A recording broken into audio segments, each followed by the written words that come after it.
Welcome to one nation Telugu news. ముందుగా headlines చూద్దాం. వైఎస్ఆర్సీపీ కేంద్ర కార్యాలయంలో సీఎం జగన్ బర్త్డే వేడుకలు. పేదల జీవితాల్లో వెలుగు తెచ్చిన నాయకుడు సీఎం జగన్ అన్న సజ్జల.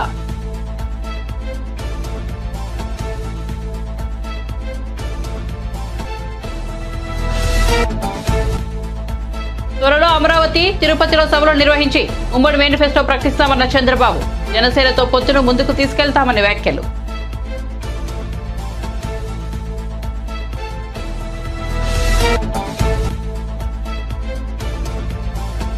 తెలంగాణలో దళిత బంధుకు బ్రేకులు. ప్రభుత్వానికి ఎస్సీ సంక్షేమ శాఖ లేఖ.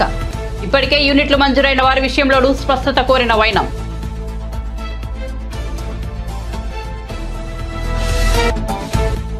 పల్లవి ప్రశాంత్ ఆయన సోదరుడికి 14 రోజుల రిమాండ్. జైలుకు తరలించిన పోలీసులు.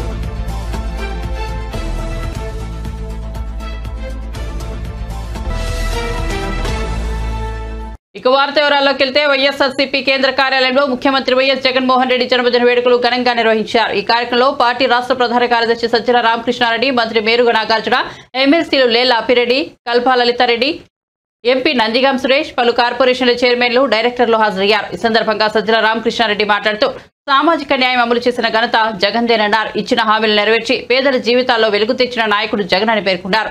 తండ్రిని మించిన తనయుడిగా జగన్ పాలన అందిస్తున్నారన్నారు. పూర్తి పారదర్శకంగా సంక్షేమ పథకాలు అందించిన ఘనత జగన్దేనని పేర్కొన్నారు. అవినీతికి తావు లేకుండా అర్హత ఉన్న ప్రతి ఒక్కరికి సంక్షేమ పథకాలు అందించామని సజ్జల పేర్కొన్నారు. తండ్రికి మించిన తనయుడిగా జగన్ పేరు తెచ్చుకున్నారు. పేదల చేయి పట్టుకుని నడిపిస్తున్నారన్నారు. ప్రతి గ్రామంలోనూ సచివాలయాలు, రైతు భరోసా కేంద్రాలు, ఆసుపత్రులు ఇలా అన్ని అందుబాటులోకి తెచ్చారన్నారు. అన్ని కళ్ల ముందే కనిపిస్తున్నాయన్నారు. చంద్రబాబు హయాంలో జన్మభూమి కమిటీల పేరుతో దోచుకుతున్నారని, జగన్ పాలనలో పారదర్శకంగా జరుగుతోందని, వచ్చే ఎన్నికల కోసం మారీచ శక్తులు మళ్లీ ఏకమయ్యాయని పేర్కొన్నారు. తర్వాత అందరికీ పుట్టినరోజులు మనందరం చేసుకుంటాం. మన కుటుంబంలో కుటుంబ సభ్యులతో, స్నేహితులతో, కావాల్సిన వాళ్ళతో జరుపుకుంటాం. ఒక నాయకుడు పుట్టినరోజు అంటే ఆయన నమ్ముకున్న వాళ్ళు, ఆయనతో ఉన్నవాళ్ళు, అనుచరులు, బంధువులు అందరూ చేసుకుంటారు. అది ఒక ఫంక్షన్, వేడుక. అలాగే ఒక జాతిని కదిలించగలిగిన, ఆ జాతి స్వప్నాలన్నీ తీర్చడం ఎట్లా అని నిరంతరం ఆలోచిస్తూ ఆ స్వప్నాలు సాకారం కూడా చేయగలిగిన శక్తి, సామర్థ్యాలున్న వారైతే, అలాంటి కలగనడం ఒక దార్శనికత అయితే, దాన్ని సాక్షాత్కారం చేయించడం, దానికి అవసరమైన పట్టుదల ఉన్న వారిని మహానుభావులు అంటాం, మహనీయులు అంటాం. అలాంటి వాళ్ళు ఒక్కసారి దొరికితే వాళ్ళని వదులుకోకూడదు. ఆ జాతి వదులుకోకూడదు, వదులుకోదు కూడా. మనకు తెలుగు జాతిలో కూడా స్వాతంత్రం ముందు నుంచి ఉద్యమంలోంచి పుట్టుకొచ్చిన జాతి రత్నాలు ఉన్నాయి. ఆ తర్వాత తెలుగు జాతి కోసం కాకుండా జాతీయ స్థాయిలో కూడా వెలిగిన రత్నాలు ఉన్నాయి. శాశ్వతంగా వీటన్నిటినీ దాటి కూడా శాశ్వతంగా కోట్లాది హృదయాల్లో స్థానం సంపాదించుకున్న రాజశేఖర రెడ్డి గారు లాంటి వాళ్ళు ఉన్నారు. ఈ ఆఖరణ వచ్చే తెగలో తేడా ఏముంటుంది? మామూలు నాయకులకో మహానాయకులకు వీళ్లకు తేడా ఏంటంటే, నేను ఇంతకుముందు అన్న కలలు కనడమే కాదు, సాక్షాత్కారం చేయించడమే కాదు, ఆ క్రమంలో మన జీవితాల్లో పూర్తి ఎలాంటి మార్పులు అంటే, మనంతటా మనం నిలబడగలిగి సమానత్వం అనేది పూర్తి స్థాయిలో మొత్తం సమాజానికి సాధించే దిశగా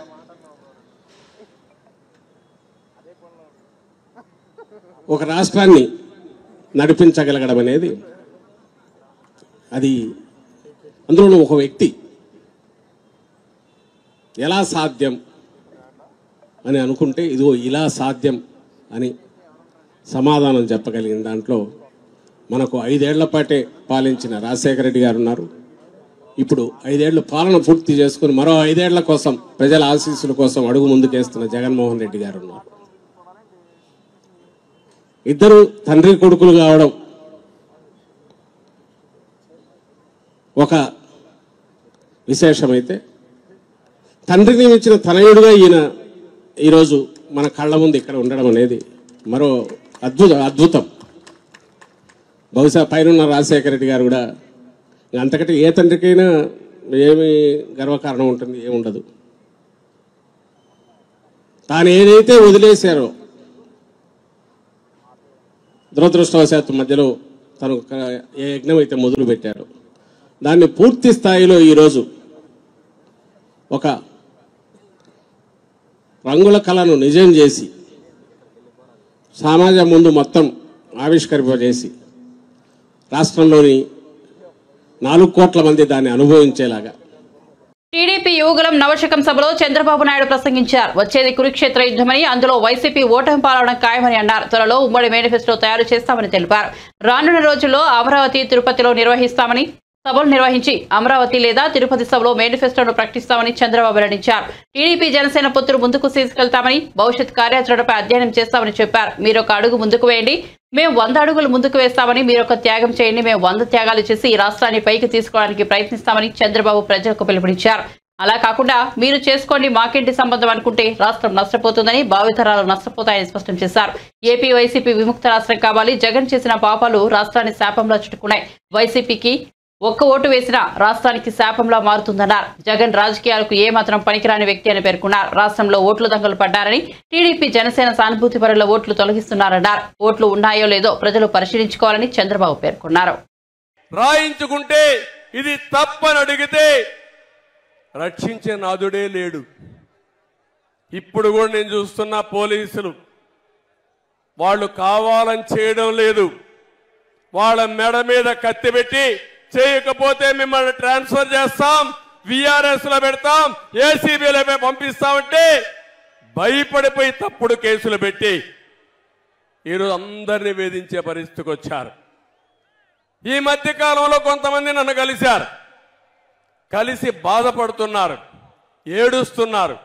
మా దగ్గర తప్పుడు పనులు చేపించారు, ఈ తప్పుడు పనుల వల్ల మాకు చాలా బాధ ఉందని మానసికంగా కుంగిపోయే పరిస్థితికి వచ్చారు. కొంతమంది కావాలని రేపు ఒక రోజుందని ఆలోచించకుండా, మళ్ళీ ఎన్నికలు వస్తాయని ఆలోచించకుండా తప్పుడు పనులు చేయమంటే చేశారు. నేను ఒకటే చెప్తున్నా, అలాంటి వారిని మాత్రం ఎట్టి పరిస్థితుల్లో వదిలిపెట్టం. ఎక్కడున్నా సరే చట్టపరంగా వాడిని శిక్షించే బాధ్యత తెలుగుదేశం పార్టీ జనసేన తీసుకుంటామని చెప్పి కూడా నేను మీకు తెలియజేస్తున్నాను. అందుకే నేను అంటున్నా, మీరందరినీ కూడా రాష్ట్రంలో ప్రతి ఒక్క వ్యక్తి ఆలోచించండి. ఏదో మాకందరికీ ముఖ్యమంత్రి పదవులు కావాలనో అధికారం కావాలని కాదు. ఈ రాష్ట్రంలో ప్రజాస్వామ్యం కూని చేయబడ్డది. ఏ వ్యక్తి కూడా స్వేచ్ఛగా మాట్లాడలేకుండా, నచ్చిన పార్టీకి సహకరించే పరిస్థితి కూడా లేకుండా. ఒక్క విషయం మీరు గుర్తుపెట్టుకోండి, ఒంగోలులో మహానాడు పెట్టాం, బస్సులు రానియకుండా, మీటింగ్కి స్థలం ఇవ్వనీయకుండా నానా ఇబ్బందులు పెట్టారు. ఆ రోజు కూడా ఎక్కడికక్కడ ప్రజలైతే పెద్ద ఎత్తున వాహనాలు వేసుకుని సొంత వాహనాలతో ట్రాక్టర్లతో 2 రోజులకు 3 రోజులకు మునిపే ఆ వెన్యూకి చేరారు. ఈరోజు ఇక్కడ పెట్టాం, మీటింగ్ పెట్టాం. కేంద్రం ట్రైన్స్ కావాలంటే ఇచ్చారు, రాష్ట్రం మాత్రం ఆర్టీసీ బస్సు ఒకటి ఇవ్వాలా? ఏం తమ్ముళ్ళు, 5 కోట్ల ప్రజలు ఆలోచించుకోవాలి. నీ మీటింగ్ పెడితే ప్రైవేట్ బస్సులు, ఆర్టీసీ బస్సులు ఇష్టానుసారంగా వాడతారు. అదే ప్రతిపక్షం మీటింగ్ పెడితే మేము డబ్బులు కడతామంటే బస్సులు ఇవ్వనీయకుండా చేశారంటే ఇది ప్రజాస్వామ్యమని మిమ్మల్ని అడుగుతున్నా. కడాన ఆటోలు వస్తా ఉంటే ఆటోలు కూడా రాకూడదని అడ్డం పడ్డారు. ప్రైవేటు బస్సులు ఇస్తా ఉంటే దానికి కూడా అడ్డం పడ్డారు. కానీ సంకల్పం ఉంది. మీరు ఎన్ని ఇబ్బందులు పెట్టినా తప్పించుకొని ఈ మీటింగ్కి వచ్చి బ్రహ్మాండంగా జయప్రదం చేశారంటే మిమ్మల్ని అందరినీ మనస్ఫూర్తిగా అభినందిస్తున్నాను. ఇంకో పక్క భవిష్యత్ గ్యారంటీ మీద తెలంగాణ రాష్ట్రంలో దళిత బంధుకు బ్రేకులు పడ్డాయి. పథకానికి సంబంధించి రెండో విడత దరఖాస్తుల ప్రక్రియను ఎస్సీ సంక్షేమ శాఖ నిలిపివేసింది. సుమారు 50,000 దరఖాస్తులు వచ్చాయి. అయితే నిధుల విడుదలపై విధానమైన స్పష్టత వచ్చే వరకు ఎలాంటి నిర్ణయం తీసుకోకూడదని నిర్ణయించిన ఎస్సీ సంక్షేమ శాఖ ప్రభుత్వానికి లేఖ రాసింది. ఇప్పటికే దళిత బంధు యూనిట్లు మంజూరై కొంత మొత్తం నగదు విడుదలైన వారికి మిగతా నిధులు విడుదల చేయాలా వద్దా అనే అంశంపైన స్పష్టత కోరింది. దళిత బంధు పథకంపై మునుపటి ప్రభుత్వం 4,441.8 కోట్లు ఖర్చు చేసింది. ఒక్కో దళిత కుటుంబానికి 10 లక్షలు మంజూరు చేసింది. తొలి విడతలో ఎంపికైన వారందరికీ నిధులు అందాయి. రెండో విడతగా నియోజకవర్గానికి 1,100 మంది చొప్పున సుమారు 1.30 లక్షల కుటుంబాలకు పథకాన్ని అమలు చేయాలని గత ప్రభుత్వం లక్ష్యం విధించుకుంది. రెండో విడత కార్యక్రమంలో పైలట్ ప్రాజెక్టు కింద 400 మందిని ఎంపిక చేసి యూనిట్లు మంజూరు చేశారు. ఆడుదాం ఆంధ్ర అనే కార్యక్రమం దేశంలోనే తొలిసారిగా సీఎం వైఎస్ జగన్మోహన్ రెడ్డి సర్కార్ నిర్వహిస్తుండడం సంతోషకరమని, యువతను క్రీడల వైపు నడిపించేందుకు ఈ సంబరాలు ఉపయోగపడతాయని పీవీ సింధు పేర్కొన్నారు. గ్రామీణ ప్రాంతాల్లో యువత ఈ పోటీల్లో పాల్గొని తమ క్రీడా నైపుణ్యాలను మెరుగుపరుచుకోవాలని బ్యాడ్మింటన్ క్రీడాకారిణి పీవీ సింధు తెలిపారు. Ardham Andhra is something where, it's a unique thing where no state has come up with, and I think especially in this, it is kind of a platform where a lot of youngsters can prove themselves and go to the next level. And I'm sure, once they go to the next level, there'll be a lot of international standards, international coaches to guide them in a right way. At the same time, take them to another level and make them play international level. So I think especially, Ardham Andhra is something where it is a platform that everyone can prove themselves, not just few of them or only particular people, but I think everybody can do it. Me being a badminton player, I can say one thing, that this is the time to prove everyone, and the most important thing is enjoy in what you do. Winning and losing is part and parcel of life, but the most important thing is you enjoy in what you do and keep working hard. Once again, I wish each one of you who are participating in this Ardham Andhra all the very best. AP CM Jagan క్రీడలకు ఇస్తున్న ప్రోత్సాహం అభినందనీయమని ఆడుదాం ఆంధ్ర పేరిట ఆంధ్రప్రదేశ్ వ్యాప్తంగా జరగనున్న క్రీడా సంబరాలు గ్రామీణ స్థాయిలో ఉన్న మట్టిలో మాణిక్యాలను గుర్తించేందుకు ఎంతగానో ఉపయోగపడతాయని క్రికెటర్ అమ్మటి రాయుడు తెలిపారు. Even before the games have started, there are a lot of franchises who have been invited by our visionary chief minister, like CSK, who has come to scout for talent. And I hope that there will be a lot of cricketers from Andhra getting into the CSK team, as well as all the other franchises in the future, and also represent India. The main purpose of the whole event and the festival is to encourage talent, to find talent, as well as to develop a healthy lifestyle, and also unite the society into going into a right direction. So I think CM sir has been doing a great job of it, and I hope and want all of you to come together and make it a grand success. Bigg Boss winner Pallavi Prashant ను పోలీసులు remand కు తరలించారు. గజ్వేల్లో ప్రశాంత్ ను Jubilee hills పోలీసులు arrest చేసి హైదరాబాద్ కు తీసుకొచ్చారు. దాదాపు 6 గంటల సేపు ఆయన విచారించారు. అనంతరం జడ్జి నివాసంలో పల్లవి ప్రశాంత్ తో పాటు ఆయన సోదరుడిని ప్రవేశపెట్టారు. ఈ సందర్భంగా వీరికి జడ్జి 14 రోజులు రిమాండ్ విధించారు. రిమాండ్ విధించడంతో ప్రశాంత్ ఆయన సోదరుడిని చంచల్గూడ జైలుకు పోలీసులు తరలించారు. బిగ్ బాస్ ఫైనల్స్ ముగిసిన తర్వాత అన్నపూర్ణ స్టూడియోస్ ఎదుట పల్లవి ప్రశాంత్ అభిమానులు రచ్చ చేశారు. బిగ్ బాస్ కంటెస్టెంట్ లో Amar, Ashwini, Bigg Boss season 6 contestant Geethu Royal కార్లను ధ్వంసం చేశారు. అదే సమయంలో 6 ఆర్టీసీ బస్సు అద్దాలను పగలగొట్టారు. ఈ క్రమంలో వీరిపై పలు సెక్షన్ల కింద కేసులు నమోదయ్యాయి. ప్రభుత్వ, ప్రైవేట్ ఆస్తులను ధ్వంసం చేసినట్లు పోలీసులు పేర్కొన్నారు. మరోవైపు బిగ్ బాస్ షోలో పాల్గొన్న వారిపై కాకుండా కార్యక్రమ నిర్వాహకులు, హోస్ట్ పై వ్యవహరించిన నాగార్జునపై కేసులు నమోదు చేయాలని సిపిఐ జాతీయ కార్యదర్శి నారాయణ డిమాండ్ చేశారు.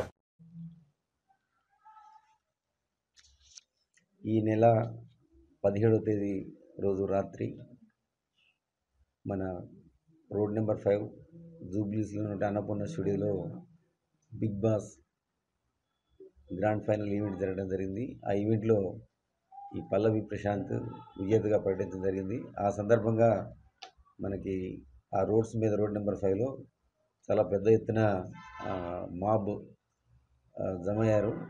జమైన తర్వాత అతన్ని మనము వేరే గేట్ ద్వారా ఈ గొడవలు జరిగే అవకాశం ఉందని చెప్పేసి అతనికి చెప్పి యాజమాన్యం వాళ్ళు, సంస్థ వాళ్ళు బయట పంపించడం జరిగింది.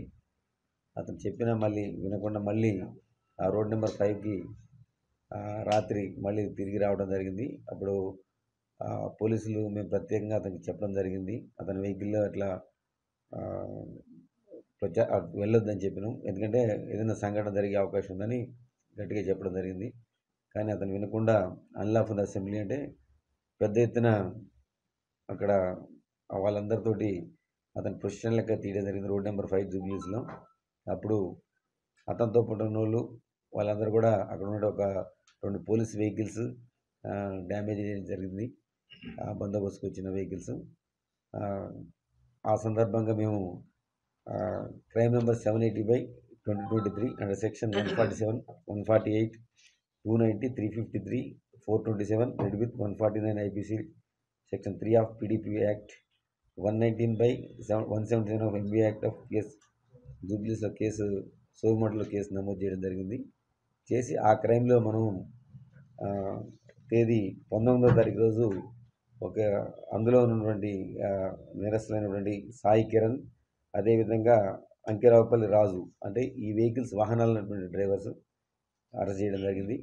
అదేవిధంగా ఈరోజు పల్లవి ప్రశాంత్, అదేవిధంగా అతని బ్రదర్ మహావీరంని ఈరోజు అరెస్ట్ చేయడం జరిగింది. వాళ్ళని కూడా అరెస్ట్ చేసి మేజిస్ట్రేట్ గారి దగ్గర ప్రొడ్యూస్ చేయడం జరిగింది. మేజిస్ట్రేట్ గారు వారికి 14 రోజులు రిమాండ్ విధించడం జరిగింది. సార్, ప్రశాంత్తో పాటు వాళ్ళ బ్రదర్తో పాటు ఇంకెంతమంది? ఇంకా చాలా మంది ఉన్నారు. అవి మనం ఐడెంటిఫై చేస్తున్నాం. ఎంత అనేది మనం సీసీ ఫుటేజ్ అవన్నీ అనలైజ్ చేసాను. చేసిన తర్వాత మనకి ఎంతమంది ఉంది అనేది ఫైనలైజ్ అయింది. ఇప్పటి వరకు ఎంతమంది మీద ఎఫ్ఐఆర్ నమోదైంది సార్? ఇప్పుడు వరకు అంటే చాలా మంది మీద ఉన్నది. అది మనం సీసీ ఫుటేజ్ తర్వాత ఫైనలైజ్ అయింది. ఇప్పుడు ప్రస్తుతానికి బట్టి మనం ఈ కేసులో 4గురిని అరెస్ట్ చేయడం జరిగింది. సో ఇప్పుడు పల్లవి ప్రశాంత్కు 14 రోజులు రిమాండ్ విధించారు సార్ మేజిస్ట్రేట్? విధించారు. ఇక్కడ ఏ మేజిస్ట్రేట్ 17 సార్. ఉన్న కేసెస్కి వీటికి కాకుండా అంటే మిగతా ఆర్టిస్టులు కూడా వాళ్ళు సపరేట్గా కేసులు పెట్టారు, వాటికి ఏదైనా సంబంధం ఉంటుందా? ఇప్పుడు ప్రస్తుతానికి ఈ కేసు ఇన్వెస్టిగేషన్లో ఉన్నది. తర్వాత విషయాలు మేము చట్ట ప్రకారంగా అందరి మీద ఎవరైతే ధ్వంసం చేసిన పోలీస్ వాహనాలు, ఆర్టీసీ బస్సులు ఇవన్నీ ధ్వంసం చేసినలో మనకి 2 కేసులు నమోదు చేయడం జరిగింది. వాటిలో అందరిని కూడా గుర్తించిన తర్వాత ఎవరైతే నేరానికి పాల్పడ్డారో వాళ్ళ మీద మన చట్ట ప్రకారం చర్య తీసుకోవాలి. అవి మేము ఇన్వెస్టిగేషన్లో ఉన్నది.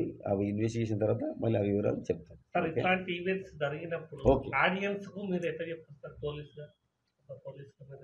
పోలీసు ఏం చెప్తున్నారంటే ఎవరైతే యూత్ ఉన్నారో వాళ్ళు ఇట్లాంటి జరిగినప్పుడు ఇట్లా మాబ్ మొబిలైజ్ చేసినప్పుడు ఎవరో చేసిన నేరాలకి వీళ్ళు కూడా కొంతమంది అక్కడికి వచ్చి మేము చూడటానికి వచ్చిన వాళ్ళు కూడా వాళ్ళు కూడా ఈ కేసులో వాళ్ళ పేర్లు కూడా వచ్చే అవకాశం ఉంది. కాబట్టి ఇట్లాంటివి జరిగినప్పుడు ఎందుకంటే అన్రూలీ మాకు ఎవరికి కంట్రోల్ ఉండరు వాళ్ళు, అట్లాంటి వాళ్ళు ఉన్న దాంట్లోకి వచ్చినట్టయితే వాళ్ళు పర్మిషన్ తీసుకోవాలి. అక్కడ స్పెసిఫిక్ ఇట్లాంటివి జరిగినప్పుడు ఏమైనా ప్రొఫెషనల్ అని వితౌట్ పోలీస్ పర్మిషన్ అతను కూడా ఈయన పల్లవి ప్రశాంత్ కూడా జరగడం జరిగింది ఆ రోజు.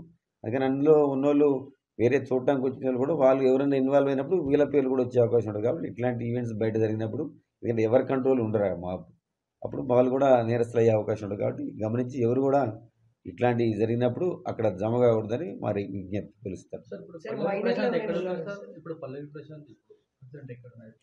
జైలుకి వెళ్తున్నారు, వెళ్తున్నారు. సార్, ఇప్పుడు చాలా మంది బాధితులు వచ్చారు, వాళ్ళకి సంబంధించినటువంటి వాళ్ళు అనవసరంగా తీసుకొచ్చారు అనేటువంటి మైనర్స్ ఉన్నారా, వాళ్ళకి ఏం చెప్తున్నారు? అంటే ఎవరైనా మైనర్స్ ఉండని అందరూ ఎవరైతే నేరం చేశారో చట్టానికి అందరూ కూడా చట్టం ముందు అందరూ సమానులే.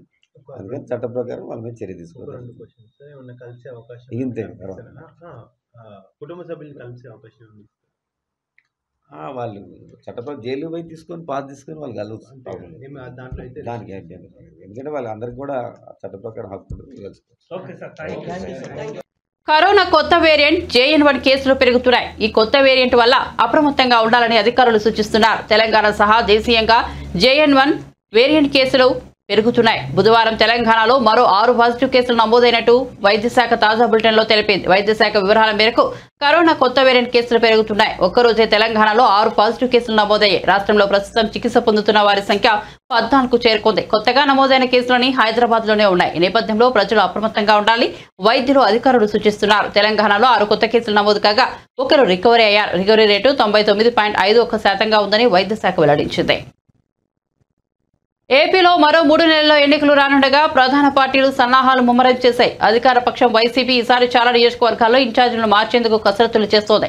ఇటీవలే 11 నియోజకవర్గాల ఇన్ఛార్జీలను మార్చడం ద్వారా సీఎం జగన్ మిగతా నేతల్లో ఆందోళన రేకెత్తించారు. ఈ క్రమంలో సీఎం జగన్ను మంత్రులు గుమ్మనూరు జయరాం, పినిపే విశ్వరూప్, పలువురు ఎమ్మెల్యేలు కలవడం ప్రాధాన్యత సంతరించుకుంది. సీఎం జగన్ను కలిసిన వారిలో Rajolu Janasena rebel MLA Rapaka Varaprasad, Gajuwaka MLA Tippala Nagireddy, P Gannavaram MLA Kodeti Chittibabu కూడా సీఎంతో భేటీ అయ్యారు. ఉచిత బస్సు ప్రయాణ పథకంలో భాగంగా 11 రోజుల్లో 3 కోట్ల మంది మహిళలు ప్రయాణం చేశారని తెలంగాణ ఆర్టీసీ ఎండీ సజ్జనా తెలిపారు. మహాలక్ష్మి ఉచిత బస్సు పథకానికి అనూహ్య స్పందన లభిస్తోందని తెలిపారు. ప్రయాణికుల్లో 62% మంది మహిళలు ఉన్నట్లు తెలిపారు. ఈ మేరకు ఆయన సోషల్ మీడియా ఎక్స్ వేదికగా పోస్ట్ చేశారు. ఈ పథకం అమల్లోకి వచ్చిన 11 రోజుల్లోనే రికార్డు స్థాయిలో 3 కోట్ల మంది మహిళలు బస్సులో ప్రయాణించారన్నారు. ప్రతిరోజు సగటున 30 లక్షల మంది మహిళలు రాకపోకలు సాగిస్తున్నారని, పురుషులతో కలుపుకుంటే మొత్తంగా ప్రతిరోజు 51 లక్షల మందిని టీఎస్ఆర్టీసీ సురక్షితంగా సంస్థ గమ్యస్థానాలను చేర్చుతోందన్నారు. ప్రయాణికుల రద్దీకి అనుగుణంగా కొత్త బస్సులను అందుబాటులోకి తీసుకురావాలని టీఎస్ఆర్టీసీ యాజమాన్యం నిర్ణయించినట్టు సజ్జనార్ వెల్లడించారు. తనకు మంత్రి పదవి విషయం పార్టీ పెద్దలు చూసుకుంటారని, కానీ హరీష్ రావులు మాత్రం కేసీఆర్ కేటీఆర్ను బాగా వాడుకుంటారని, ఆయన అక్కడికి న్యాయం జరగదని కాంగ్రెస్ మునుగోడు ఎమ్మెల్యే కోమటిరెడ్డి రాజగోపాల్ రెడ్డి అన్నారు. బుధవారం ఆయన అసెంబ్లీలో మాట్లాడుతూ హరీష్ రావుకు గంట సమయం ఇచ్చినా ఆయనకు తృప్తిగా లేదన్నారు. ఎందుకంటే ఆయనకు మేనమామ సాలు వచ్చిందని చురకలంటించారు. మాటలు చెప్పడంలో, అబద్ధాలను నిజాలు చేయడంలో హరీష్ రావుకు కేసీఆర్ పోలికలు వచ్చాయన్నారు. మాట్లాడేందుకు ఆయనకు చాలా సమయం వచ్చినప్పటికీ ప్రభుత్వంపై విమర్శలు సరికాదన్నారు. హరీష్ రావు తన పేరును వ్యక్తిగతంగా తీసుకున్నారని గుర్తు చేశారు. హరీష్ రావు గారికి గంట సమయం ఇచ్చినా గానీ హరీష్ రావు గారికి గంట సమయం ఇచ్చినా గానీ సమయం సరిపోలేదని అంటున్నారు. అధ్యక్ష సార్ కూర్చో సార్. హరీష్ రావు గారు హరీష్ రావు గారికి గంట సమయం ఇచ్చినా ఆయన తృప్తిగా లేరు అధ్యక్ష. ఎందుకంటే వాళ్లకు మన ఊర్లలో ఏమంటారు అధ్యక్ష, మేనమామ సాలు వచ్చిందంట అధ్యక్ష. అంటే ఆయనకు మాటలు చెప్పడంలా, అబద్ధాలను నిజం మాట్లాడలా. ఆ కేసీఆర్ గారు ట్రైనింగ్ మాత్రం కేసీఆర్ కుటుంబ సభ్యులకు మేనల్లునికి మాత్రం చాలా పోలికలు వచ్చినాయి అధ్యక్ష. ఇంత సమయం ఇచ్చిన తర్వాత కూడా మరి గవర్నమెంట్ని ఇట్లా మాట్లాడమంటే ఏంటి అధ్యక్ష ఇదంతా? అధ్యక్ష నేను ఎందుకు చెప్తున్నా అంటే మన వ్యక్తిగతంగా నా పేరు తీసుకుంటే అధ్యక్ష, వ్యక్తిగతంగా నన్ను ఏమన్నాడు, నేను ప్రసంగానికి అడ్డు తగులితే ఏమన్నాడు, నువ్వు ఎంత మొత్తుకున్నా నీకు మంత్రి పదవి రాదు అని అన్నాడు అధ్యక్ష. సభా సాక్షిగా మైక్లో ఏమన్నాడు, నేను అడ్డుకుంటుంటే నువ్వు లేచి నిలబడితే మంత్రి పదవి రాదు, కూర్చో అన్నాడు అధ్యక్ష అన్నాడు. అంటే నేనేమంటున్నా, నువ్వెన్నేళ్ళు కష్టపడ్డ తర్వాతే కష్టపడ్డ హరీష్ రావు గారు కేసీఆర్ తర్వాత కేటీఆర్ అవుతారు, కానీ నీకు మోసం జరుగుతుంది, కానీ వాళ్ళు ఏం చేయరు నీకు. నువ్వు మాత్రం ఎంత కష్టపడ్డా నిన్ను వాళ్ళు నీకు తండ్రి కొడుకులు వాడుకుంటారు తప్పితే నీకు అక్కడ న్యాయం జరగదు. అధ్యక్ష ఒక్క నిమిషం నాకు కంప్లీట్ అయిపోతుంది. ఒక్క నిమిషం నన్ను ఒక మాట్లాడే అధ్యక్ష, నాకు క్లారిఫికేషన్ ఇస్తున్నా. నాకు మంత్రి పదవి రావాలన్నా వద్దా మా ముఖ్యమంత్రి గారు మా అధిష్టానం నిర్ణయం తీసుకుంటుంది. నిన్ను మాత్రం తండ్రి కొడుకులు వాడుకున్నంత అన్నట్టు మాక్సిమం వాడుకుంటారు అధ్యక్ష. నేను చెప్తాను అధ్యక్ష. ఇంకొక అల్లూరి సీతారామరాజు జిల్లా చింతపల్లిలో సీఎం జగన్ పర్యటన స్థానికులను ఇబ్బందులు గురి చేస్తోంది. చింతపల్లిలో ట్రాఫిక్ ఆంక్షలు విధించడంతో స్థానికులు ఇక్కట్లు పడుతున్నారు. పాడేరు డిపో బస్సులని సీఎం సభ కోసం చింతపల్లికి తరలించడంతో ప్రయాణికులు ఇబ్బందులు పడుతున్నారు. బస్టాండ్లో గంటల కొద్దీ వేచి చూడాల్సి వస్తుందని ఆవేదన వ్యక్తం చేస్తున్నారు. పాఠశాల విద్యార్థులను వణికించే తెరలో సీఎం సభను తీసుకెళ్లారు. చౌడుపల్లిలో సీఎం హెలికాప్టర్ దిగడానికి అవసరమైన హెలీప్యాడ్ నిర్మించడానికి భారీ వృక్షాన్ని నరికేశారు.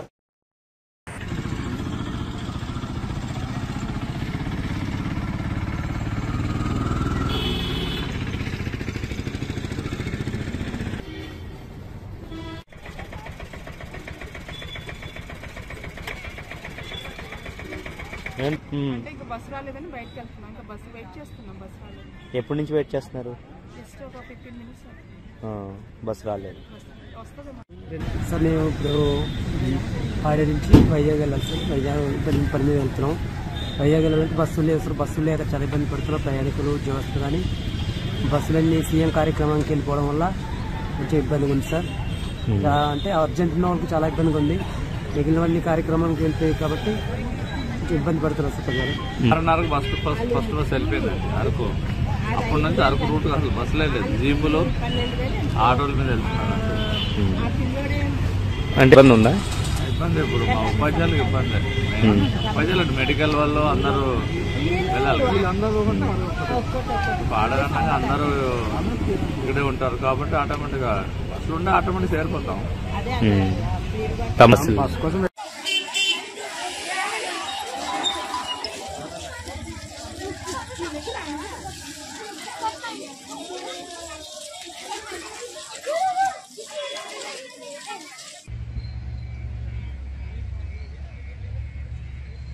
ముగించే ముందు హెడ్లైన్స్ మరోసారి చూద్దాం. వైఎస్ఆర్సీపీ కేంద్ర కార్యాలయంలో సీఎం జగన్ బర్త్డే వేడుకలు. పేదల జీవితాల్లో వెలుగు తెచ్చిన నాయకుడు సీఎం జగన్ అన్న సజ్జల.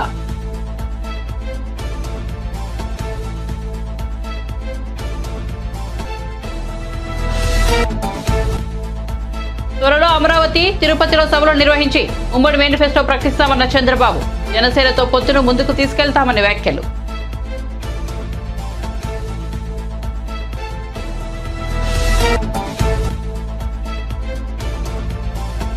తెలంగాణలో దళిత బంధుకు బ్రేకులు. ప్రభుత్వానికి ఎస్సీ సంక్షేమ శాఖ లేఖ.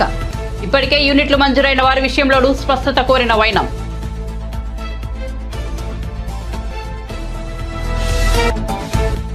పల్లవి ప్రశాంత్ ఆయన సోదరుడికి 14 రోజుల రిమాండ్. జైలుకు తరలించిన పోలీసులు.